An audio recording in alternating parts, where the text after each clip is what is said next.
Hello, class. Now that we have some experience with Excel and SPSS, let's explore more of its features. This week, we will explore how to create descriptive tables and visual graphs.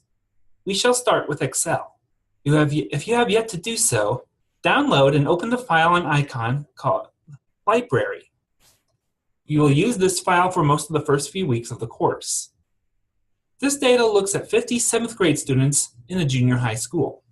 The variables here are student ID, color preference, for which colored zone of the school library they prefer to use, hours at library for the average time to the nearest hour they spend in the school library each week, and the GPA for their grade point average to date. We first need to consolidate our data here into frequency tables. Before we do this, we will need to activate data analysis. Click on File, then Options. Select Add-ins, then down below where it says Manage, make sure the drop-down menu is set to Excel Add-ins, as it is already. Then press Go. A window will pop up with some add-ins, all unselected. Select Analysis Tool Pack, no need to select the VBA version, then click OK. Check the Data tab up top and see whether Data Analysis appears on the far right. If not, close Excel and reopen it. That should do the trick. Once the Data Analysis tool is ready, we need to make a few more alterations. First, we need bins for the data. For the hours data, we simply need an array of observed values we shall call hours, parentheses, bins. The values range from 1 to 5, so we will create an array from 0 to 6. I will explain the reason for going one value above and below in the next video.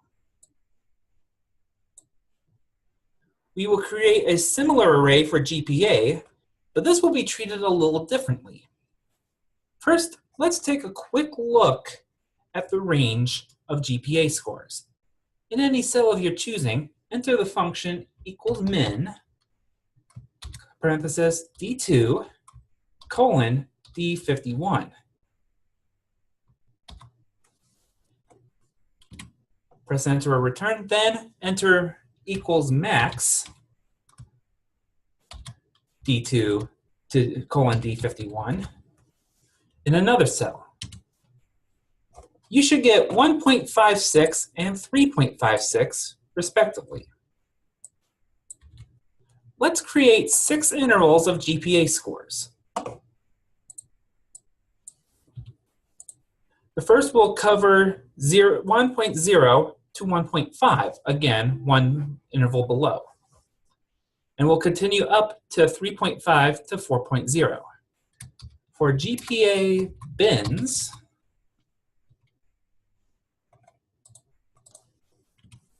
we shall start at 1, then go up by 0.5 for each new bin. Let's end the array at 4.5 for the same reason as hours bins. Now we can group our data.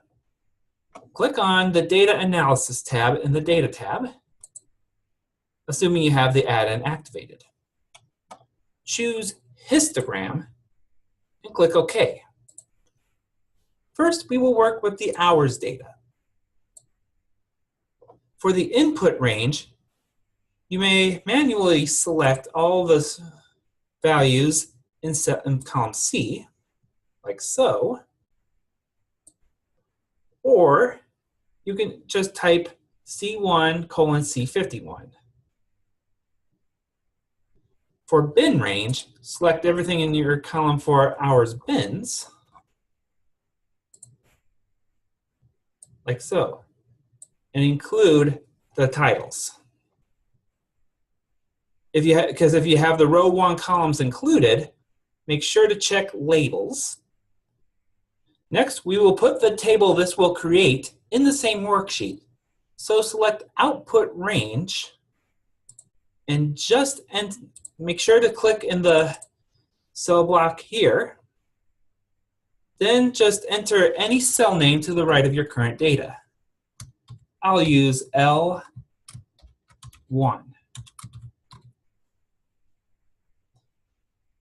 Then make sure just Pareto sorted histogram is selected for now. Then click OK.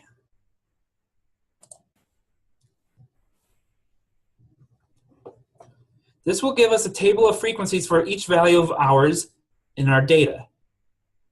Note that this is not yet an actual histogram.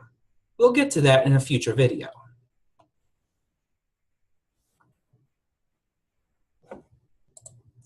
So, if you're wondering about the bins, these bins group all scale level values equal to or less than it that are also greater than the bin before it.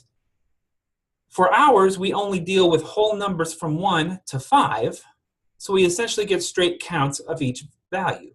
For example, 1 just includes 1 to 0. Let's make another table for GPA using the same method. Data analysis, histogram. Select our data for the input range, which will be the D column. Never mind the mistake. Our bin range will be the G column.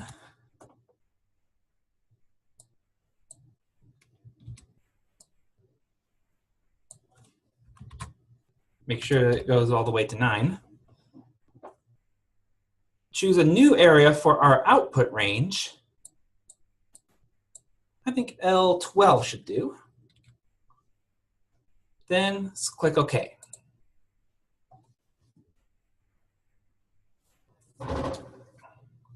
In this table, we do have frequencies for each interval we are interested in, though the table only provides the upper limit of said interval.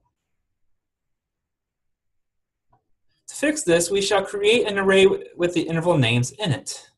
One column over, start with 1.0 to 1.5 for the row with bin 1.5.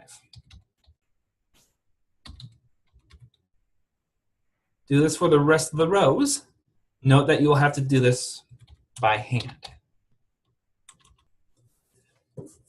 This is the best way to get tables of your data in Excel.